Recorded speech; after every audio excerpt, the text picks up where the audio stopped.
attendance. Oh, and for making us a sign. That's so thoughtful. Cheerleading. This is the kind of feedback I need. I need a lot of positive reinforcement, nods, and like, woohoo, that's really helpful. My name is Alicia Gray. I am the Art Education Program Director here, and I teach, whatever. I love doing some bookmaking, all of that stuff, bringing some liberal arts stuff into the mix. So we're here to talk about our experience with Reggio, so we want to kind of introduce ourselves and ground our own identity in like where Reggio came into play.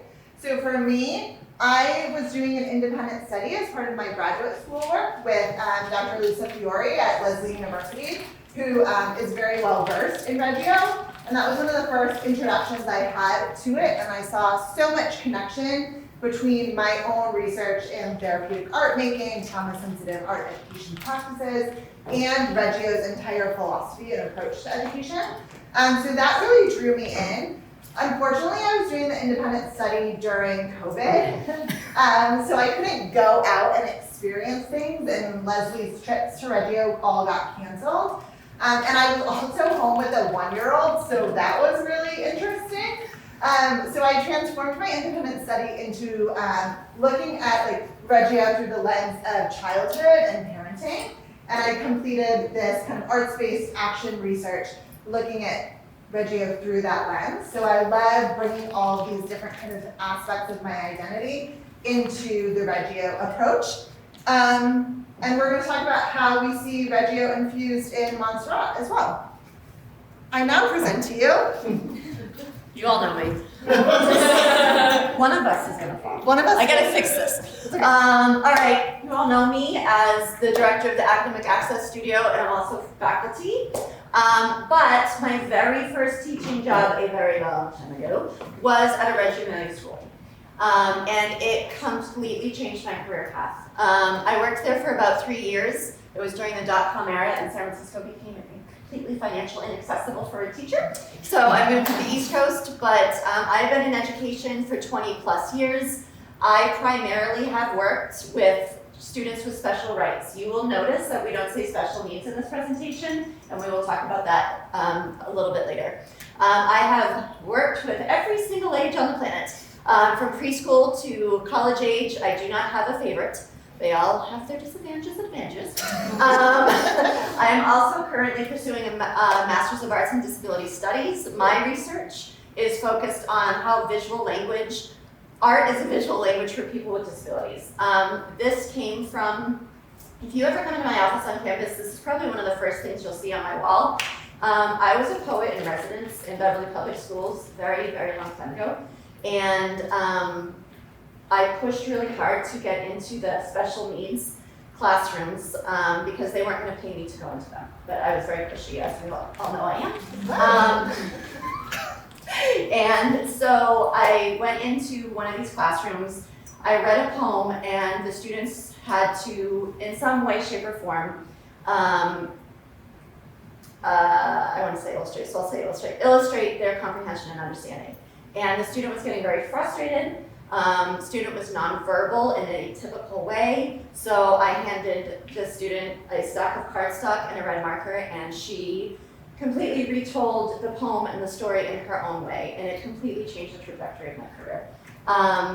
So I'm also an artist. I work with collage and assemblage, but really the base of all my work is language. My undergrad is, I have a degree in English and Spanish. I am mildly obsessed with language and how it inhibits and inspires us in our identities, and also how language, there's 100 languages, and we'll get to that. Oh, I'm still going. Right. Okay. We were able to do this trip for a few reasons, but this one was really cool. So the Cornelia Award is an award that Montserrat gives out at commencement. You have to apply to it as faculty. But we just thought it was so cool that we, as 2 educators with 3 children ourselves, were the recipients of this award. So the fund was established by Gail and Urs von Mecht in honor of Ernest's mother, Cornelia, As a young woman, Cornelia was able to have a university education and later married and raised a family of 3 children. Her life completely changed during World War II when she escaped with her children to Australia from Indonesia before Japan invaded the Indonesian islands. She raised her children on her own before it was fashionable and acceptable to be a single parent, and instilled in them the need for education and a love of the arts. If you know either Alicia or I, you can understand why this meant so much to us. As a result, all 3 of her children are artistically talented. This fellowship is established as a fitting tribute to her influence as a great educator and a loving mother. And as I go on, you'll understand there's a tie to World War II in Reggio as well, which was awesome. Oh, and the other way is we did receive money from the Department of Education through the Scrawl Grant, and he's not here, but Jesse, we came to him with this idea, and he was like, sure, yeah, okay. So he was a huge push, so big shout out to Jesse, and also Stacy. I have this in his honor. Oh. I haven't seen him yet, but this will be going to Jesse. So his fluorescent. And also Stacy for really pushing for us to keep going on this idea. All right, where we went to Reggio Emilia. We had lunches like this every day. At the school. Yes. This is what the students eat. They have a kitchen in the school, just to clarify. Yes. I know. Reggio Emilia is 5 hours north of Rome. It's a small, kind of sleepy-ish city. It's known for 3 things: their quality of life, their food, and their education. They were time-deemed, Reggio Emilia approached the best kindergarten about 20 years ago, and I would still argue that point. And there's public art everywhere there. Next. All right, why we went. Reggio Emilia really is the birthplace of trauma-sensitive teaching, which we value at Montserrat and use as a lens in our interactions with staff, faculty, and students. Alicia's going to talk a lot about that a little bit later. Community-based learning and action, which we strive for at Montserrat, and a model for inclusivity of all students. We're going to go deep dive on that one too. Not as a lofty concept or a word that doesn't mean anything, but to gain a deeper understanding of what true inclusivity looks like through pedagogy and universal design for learning. And fun part, this was a sourcing trip for possible study abroad opportunities, not only for our students, all students, not just our education concentrators, but for our educators in the field as well. All right, this is my favorite slide. History of Reggio Emilia. This picture is from a 1968 protest. Women were at the forefront of the social movement where the community viewed education as a right. What they noticed after World War II is a lot of community members were traumatized, and the schools that were set up were not fitting the needs of the community. So the community views education as a right, a common good, and the responsibility of the community. It's not just school that stands on its own. Early education is not believed to be a substitute for a mother's care. And here's my favorite part. So a group of women sold an abandoned Nazi tank that was left in Reggio Emilia, 3 trucks, and a few horses from the war to fund their efforts to open the first Reggio school. They believed that children were traumatized from the war and needed a community-wide approach to education, and the father of this movement was Loris Malaguzzi. He was the founder. He believed relationships were the basis of all education, and they went beyond the classroom. And we're going to talk a lot about that in a little bit. All right. And just for context too, we didn't say this, but Reggio schools are primarily birth through 5 years old. So this is a system that values early childhood education. Can you click on the link? I can. So the philosophy for Reggio really is kind of encapsulated as a note in this poem by Loris Malaguzzi that everybody, you might have to share, has on their seat. Okay, I'm just gonna read it. Hold on. Nope. Okay, that's okay. So this is really the basis of not only our presentation, but Reggio in general. So the child is made of 100. The child has 100 languages, 100 hands, 100 thoughts, 100 ways of thinking, of playing, of speaking. 100, always 100 ways of listening, of marveling, of loving, 100 joys, for singing and understanding, 100 worlds to discover, 100 worlds to invent, 100 worlds to dream. The child has 100 languages and 100 more, but they steal 99. The school and the culture separate the head from the body. They tell the child to think without hands, to do without head, to listen and not to speak, to understand without joy, to love and to marvel only at Easter and Christmas. They tell the child to discover the world already there, and of the 100, they steal 99. They tell the child that work and play, reality and fantasy, science and imagination, sky and earth, reason and dream are things that do not belong together. And thus they tell the child that the 100 is not there. The child says, no way, the 100 is there. So classrooms, really the schools are these amazing ecosystems of social interaction and relationships. You're gonna see a lot of pictures of outside spaces. One, because they really value outside spaces, and the school is not limited to the structure of the building, but the city itself. And another reason is we couldn't take pictures inside the classroom.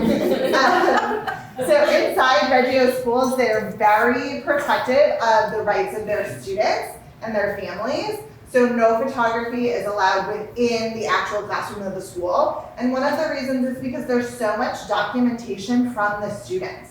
The students' artwork, their dialogue, their aura is everywhere. It's really immersed in the school. So we could take pictures of these beautiful outside spaces. And as you look at them, I really want you to think about if you curated a classroom to match the way they curated these outside spaces, like that is the magic of a Reggio classroom. So here are some outside spaces really focusing on school as a living organism, using materials in a really purposeful and intentional way, curating the elements, setting up these spaces that invite this research-based learning, that invite students in to make, to experiment, and to explore through this sense of emergent curriculum. So the teachers don't necessarily come in with a specific plan, and my art educators might be like, excuse me, what? But there's not like a very specific set objective that they're going to do. Like, we're going to learn the letter A today. It's really about how this children's thinking propels them to further and deepen and enrich their own existence. So they're really the active protagonists of their own growth, and the teachers are looking for cues, for moments that they can really expand upon what students are saying and thinking. The identity of the preschool is really made up of the identity of every individual within it, and there's such a sense of collegiality within the school. So you saw earlier the picture of our lunches, but that is an actual, they call it an atelier, so it's like a kitchen in every school. And that is really the heart of the school as well. So there's cooks on staff that work there. They have their own gardens that they harvest from. The students participate in that. I bought my mother-in-law a children's cookbook when we were there. So they created their own cookbooks. But they have all of these members of their community that are fully integrated and participate in the learning, the research, and the development of all of the children and all of the faculty and staff that are in these spaces. Next. So I just talked about emergent curriculum. And this, if you're an art educator and you want to explore this, like I fully support you and I'll help you do it. But you have to tell me. So emergent curriculum really is about teachers looking for cues that they take from the students. So they'll come up with some type of general theme or project is what they refer to it. And not project in the typical sense that we're all going to make a piece about a zebra. But it's really about a formative project that is something students can explore on a really deep level, and adults can explore it too. adults are learning in this process. Every member of the community is learning in the process. So they explored 3 different projects with us, and again, this happened infant through about 6 years old. So the first one was about boundaries, and these are my notes from that. Again, we don't have pictures of it because we really want to respect the students' privacy. But they explored what it meant to have a boundary within a city, within their classroom, within themselves. And they really spent a lot of time looking at their chain link fence and the holes and the ways boundaries looked and felt and sounded. And they created these beautiful jeweled holes within the fence of their school garden. And the fence was the municipal fence. It was really kind of like ugly. You could tell the teachers wanted to get rid of it. But it was used as kind of this catalyst for a really amazing discussion about what boundaries mean. And there's this beautiful quote about Ivy that says she can use her strength to go where she wants, so she is free. Like, that's poetry right there. We also looked at the relationship between trees and children. So this was one of the projects that they did during COVID because they also spent a lot of time outside. Talking to the children about what they notice about trees, their observations, and these are some quotes from the students that are just really marvelous. Here there are glitters, they are yellow, they're all in the trunk. Thinking about boundaries in relation to trees as well. And then the last project here is Song of Life. The name is something that is within us, really focused on the impact of names. And if you've been in some of my classes, we normally start with something about names and their significance. But I mean, this blows my project out of the water. So it's like thinking about the sound of names, who calls you, that sounds different. These are all questions the students asked and the teachers leaned into them. They built curriculum around it. So they began to kind of have these conversations, and then they sculpted their names in clay to reflect different sounds, emotions, feelings, to reflect their relationship with other people in the community. So it starts with kind of this really big overarching idea or an enduring understanding. And then you kind of weave in where the students are taking you. Can I add to something? Yeah. So it's not just art focused as well. So like with the fence, they did a lot of pattern making, which is really important for analytical thinking in children. In the name project, they also, remember the CD they made? Okay. They each made sounds of their name. So children who might not have the verbal communication to say their name attached a sound to their name. So it's not just this like, ooh, let's just make art. That's not what it is at all. There's science involved, there's analytical thinking, there's critical thinking. It's really, really remarkable to see. I mean, I wish we could talk for days about it, but. If you look in my journal too, and I'm sure in Meg's, like in the boundary section, they have like geometry that they're learning and the connections and shapes and math. My math girl. And these are 2-year-olds, 3-year-olds. So it's really spectacular. This is one of the schools that we were at, the Panda School. And when we got there, everyone came out to greet us. And like I said, there's chefs, there's cleaners that come in, there are different people that are managers of the project, kind of like a curriculum leader, there are classroom teachers, there's a school director, there's an atelier, which is like the kind of like artist in residence.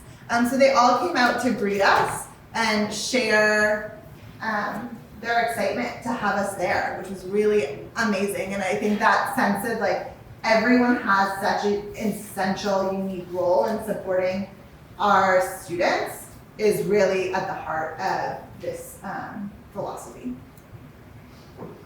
And this is going to kind of take us into the next zone. So materials are really the textbooks. They're these tools of learning or magnets of discovery, which is just such a poetic way to talk about materials. And materials can really transform our thinking and our learning. This is still me. So in the school classrooms, every classroom has a mini atelier, which is like a little mini art studio with specific materials. But then this whole school shares this amazing atelier with lots of lights and lots of materials. And it comes from a French term that's kind of like a workshop. I don't want to call it like an art studio. It's a place of discovery. It's what I aspire my own art studio to be. So it's a like a space of research. It's a laboratory. It's a making space. And it's a philosophical and a political space as well. So it's really meant to be disruptive, to create a space that values the arts and that makes that very, very visible within schools. And their interpretation of art is expansive.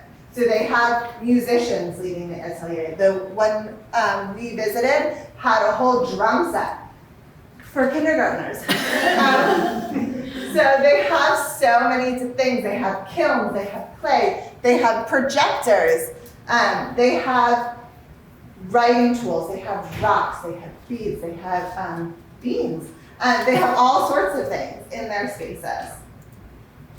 And within the center, so Meg and I spent a lot of time in the Reggio Emilia Center, which isn't an active preschool where we were, but really a learning community. So they had their own setup, and we got to work with 2 atelieristas to walk us through their own project.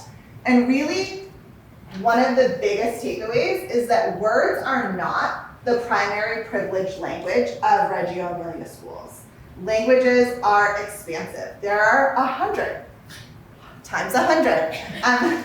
There are hundreds ways of thinking and communicating. So art and the expressive languages is just one of them. This book is all about like mosaics and mark making. So this is one of the setups that we had.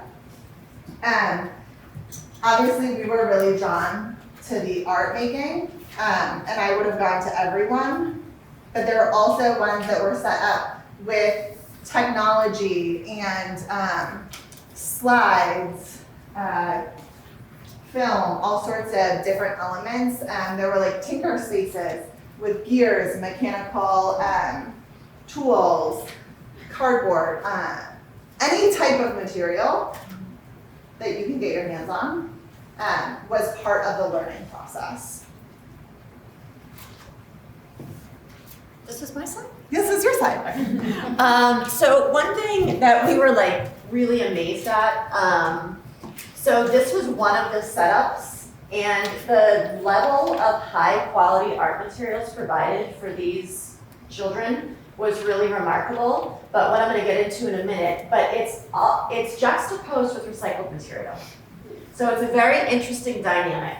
And you know, one question, we were with a bunch of art educators, and one of the questions was like, how do they respect these materials? But it's part of the culture from when they're very young. Like, I think, was it this one, Alicia? Yeah, so these like ink quills, they were so sharp. And I mean, I don't have little kids anymore, but you're always stuck in that mode, you do. And I'm like, those are deadly weapons. But they have this philosophy that they're sitting with students and they're showing them the respect and the dialogue between materials. All languages are and have expressive capacity and potential. They augment one another. The culture of the atelier, I can never say that word, diffuses the school and the city. We'll get into that. So one of the things we did, which was probably one of the highlights, is we went to this space. There's 6 of them in Italy. It's called Remita. It is a relationship the cities have with corporations to get rid of their waste. This can't be private donations of people. It has to be a contract kind of thing. They're quality materials, but they're all recycled.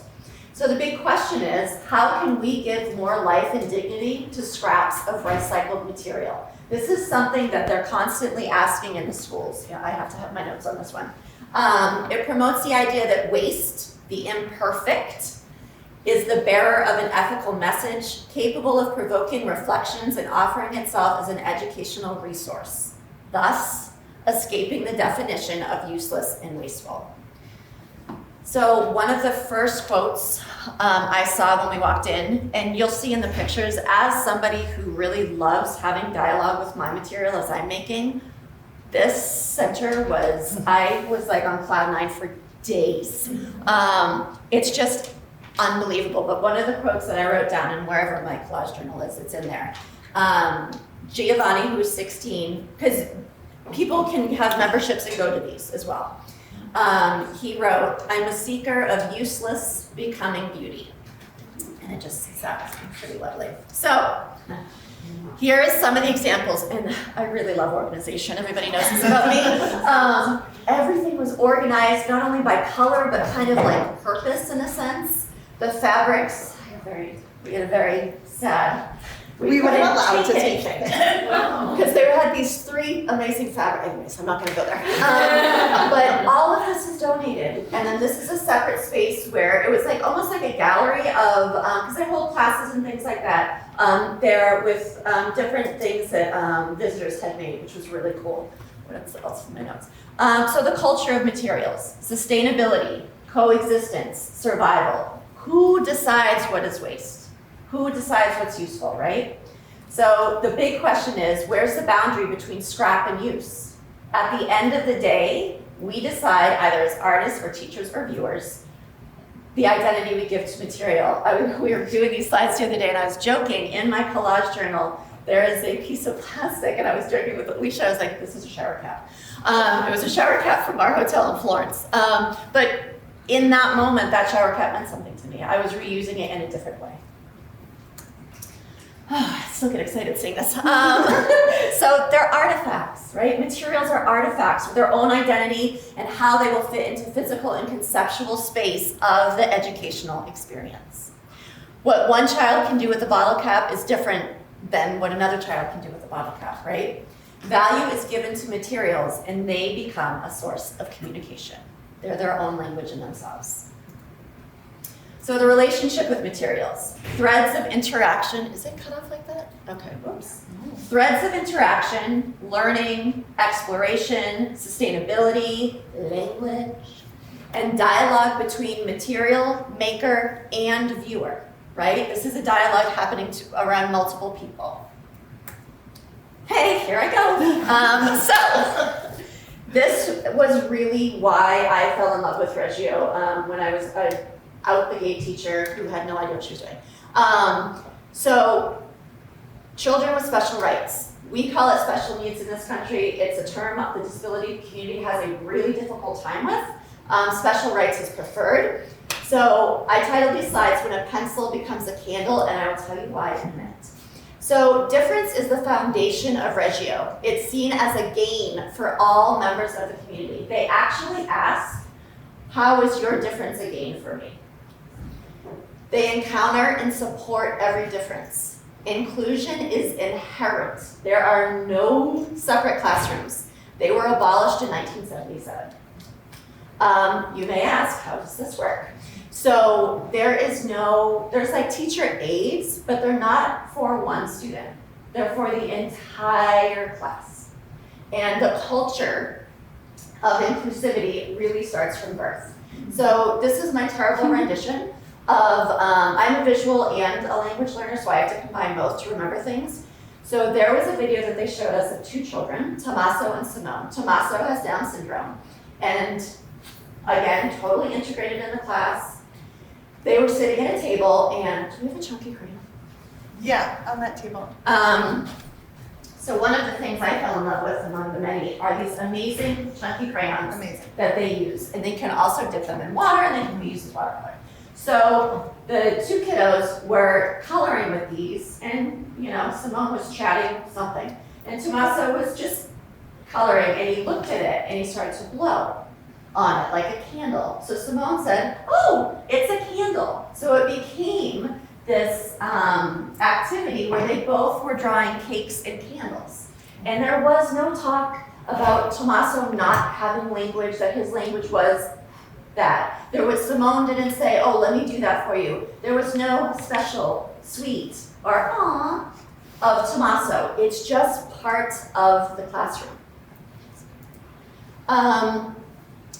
Reggio really believes that education is the right of all children and the responsibility of the community. They learn through community of collaboration. They encourage students to find and express their own language of learning. That could be through food. They had an activity with food. It could be through music. It could be through drawing. So this is one of my favorite quotes that was in one of the schools by a 4-year-old. We have our own voices. No one is the same. If you don't have a voice, it should be made of movements. You can be silent. If you are silent, the words are there anyway. You have them inside. Feel free to cry if you need. Yes. And that is really the driving force of my personal research and why I wake up every morning and open my office door. Okay, next. You, darling. Cool. So you may be saying, well, the world is really scary right now, and this seems like a magical place where anything is possible, and everyone believes in this amazing capacity of children. Well, Meg and I were there at a really, really weird time. So we were there during the election, and the results came in that morning, and the time difference, we were all sitting in a session with a wonderful Italian speaker and translator, and everybody's phone came out. We were with a group of about 60 North American educators. So everyone was from the States except for 2 people from British Columbia. Yep. So that was a very strange experience. And we didn't really have relationships with these people to kind of process what was going on. We processed it, kind of. But we didn't have the communication strategy to kind of talk about it within this context of Reggio, where everything feels so wonderful. So finally on the last day, this was Wednesday, on Friday, during the question and answer, a woman asked, how do you do this? You have a very far-right government. We now also have a very far-right government. How does this exist? How can you do this and create this quality of education within these constraints? And these are some of my notes from their conversation. And I think that's something to really take away from. Reggio Emilia is a very small town where they all share a common belief in the capability and the rights of children.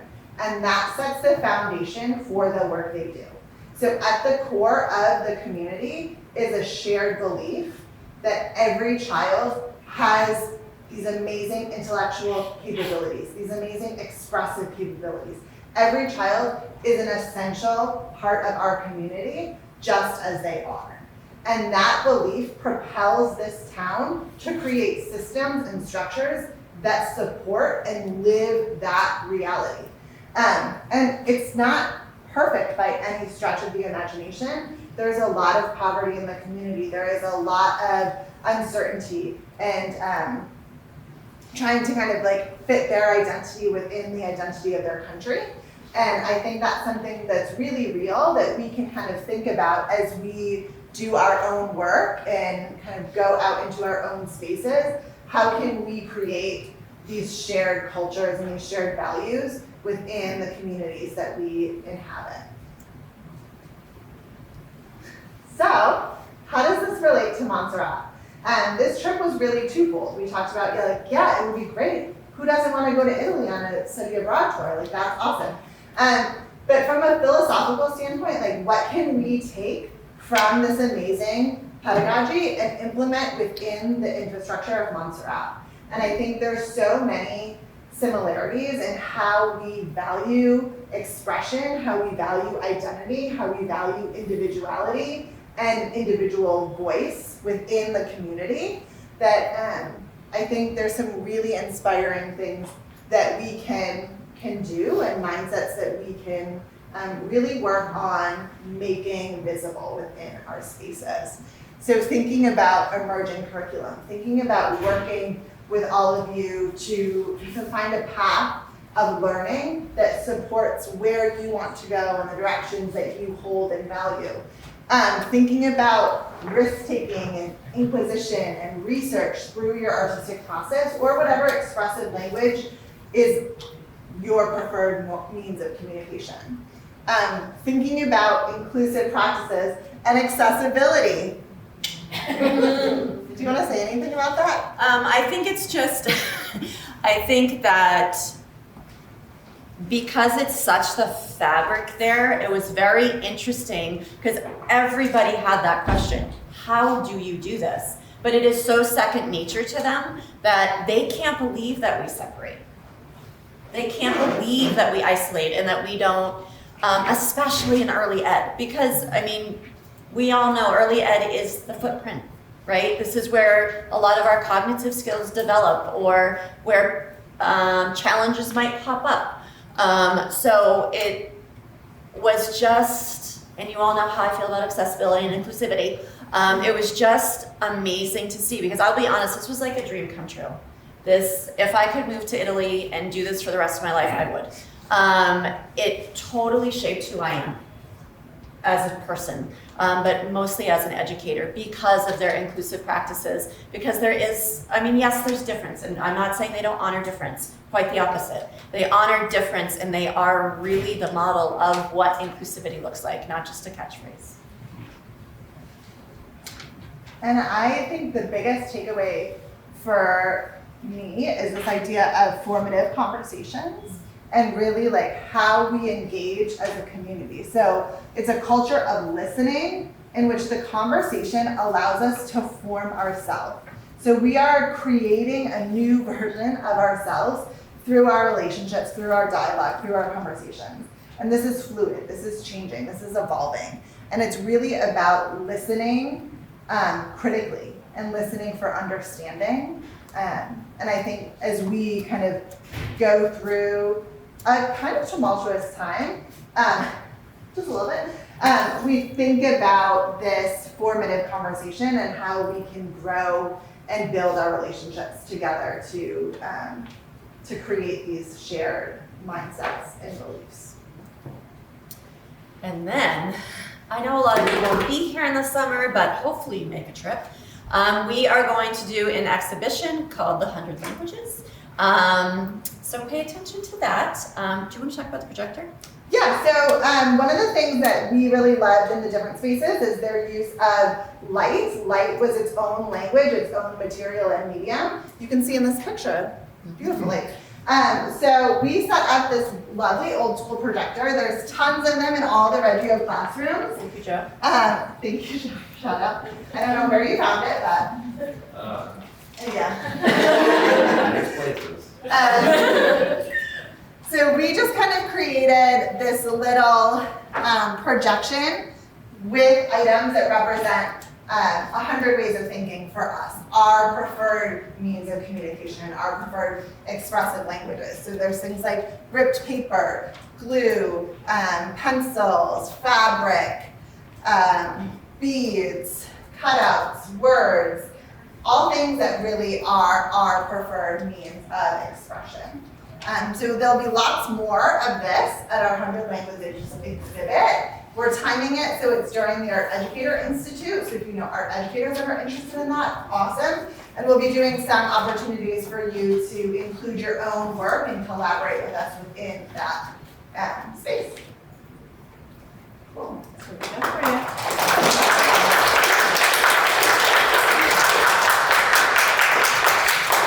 Any questions? Liz. I don't know if you explained this early and I missed it, but can you like enrollment, can you tell like how do students get to go to the Reggio schools and like what is their funding structure, like how do So that was one of the questions that was asked a lot. So- It is Get ready. public and free. okay. Everyone in the community is eligible to attend, Yes, and you pay nothing. yes. Yay! So how is it funded? It's funded through the municipality, which is the city. Please.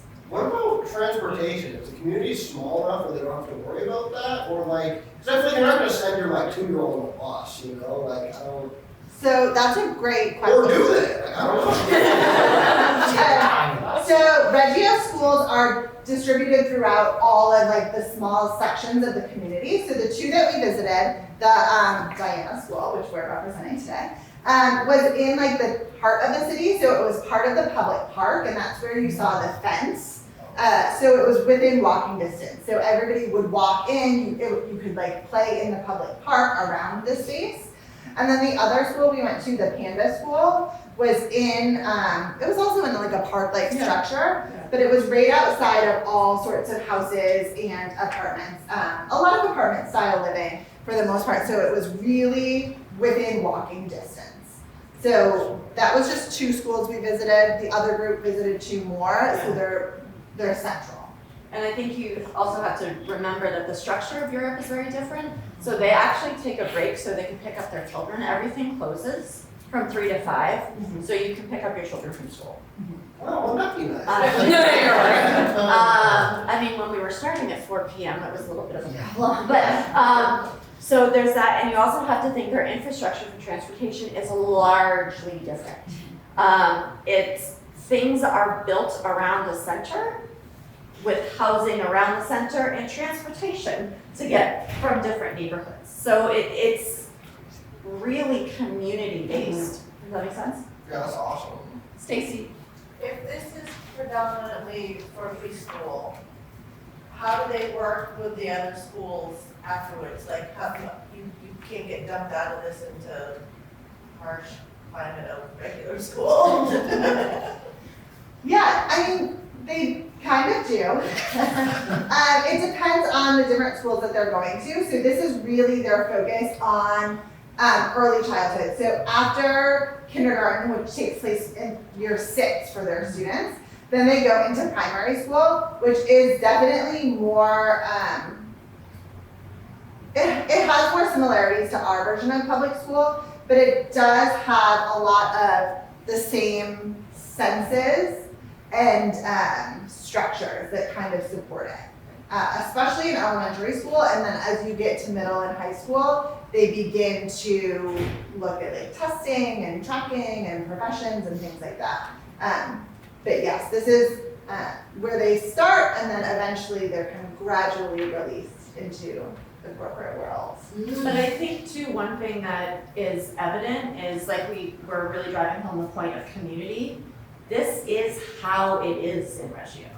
That this exploratory, inquisitive, it's like you be in a park and there's just kids everywhere running in the middle of the city.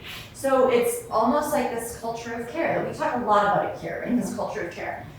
I would argue it's very similar to that. So it's almost when they do go into primary or middle or high school, this is their foundation in these spaces, but also just growing up there, which I found really, really interesting. Really interesting. With regards to that culture of care and like what you're saying, like just having like sharp pendants and stuff like that around like little kids, like that's incredible to me. The fact that they're respecting high quality art materials is like blowing my mind. As like somebody who's hoping to work with older kids, how do you think like that establishment of like caring for your materials and being respectful of them and you know how that other people share them, how do you think that can be communicated to older students in an effective way? You can take that one. Yeah, I know that's a really hard question. I think really it's about curation. So you saw a lot of the pictures of the spaces that they curated and set up for us to explore. So there was a sense of, there was a limitation of materials in the positive way. So they really had us think about materials. And I would say it was about 25% exceptionally high quality art materials that you would all want to use. And then 75% recycled materials that they treated in a way that reflected them as high quality art materials that everyone wanted to use. So I think they really began to set the tone for the materials and the use in the fact that they were valuing and trusting students with these high quality materials, and we're elevating these scrap and waste materials. When we came in, we had an activity where we just sat and talked about the materials. We weren't allowed to touch them. It was very hard. It was very hard. Somebody at my table got yelled at, and it was because I followed directions. It wasn't either. We were at different tables. I know. It was hard. But we had to talk about materials and make predictions and hypotheses about how the materials would interact and be used. And there were people there to kind of like walk us through the process. And we were adults, so we each kind of rotated through sections. But if you were in a classroom, like this may be what you're looking at for the next like hour or 2 hours, right? Like that's just kind of what you're doing. So you build a relationship and a rapport with them. I like that a lot. I like the discussion of materials before you're allowed to use them. Mm-hmm. Yeah. We had a worksheet too. We did. This is not an anti-worksheet. Other thoughts or questions? Anybody want to go to Reggio in Italy? Yeah. Yes. I would love to go there. Yeah. When do you guys think that this would be an available program? I'm asking the hard questions today. Stacey? Not sure. And would alums be allowed to go? Yeah, that part I can answer yes. Yeah. There's a lot of coordination because Reggio is really kind of off of the map. Alicia and I decided to do Rome and Florence during a train strike, which We didn't know about it until we got to the train station. but so it's kind of where it would be cool to spend a lot of time in Reggio. It would be more along the lines of like a stop kind of thing for a few days. So we don't know. Everything is in the very early stages of figuring this out, but Stay tuned. We have stages. Yes, we have stages. We have stages. And the idea is really kind of this intergenerational connection as well. So alums, art educators, artists, students, thinking about how we can all learn and grow from our collaboration. So why don't we have a meeting towards the end of the semester with people who are really interested with an idea of how much that might cost, right? Yeah. And see what we can put together over the next few years. But like, it'll take some honest, like, Yes. can you do it? Yes. And no judgment if you can't. Yeah. But for us to build a program, we need to know if there is actual interest. Right. And the other thing is Reggio is very protective of their philosophy, of their approach, of the amount of people in groups, which was really interesting. So we were leaving and a Latin American group was coming in, so that was pretty cool. So that's also something to think about too. So there's a lot to think about, but all exciting. All exciting. We'll keep you updated, and I love that we have an action item. Thank you, Stacey. Cool. Thank you for coming. Thank you.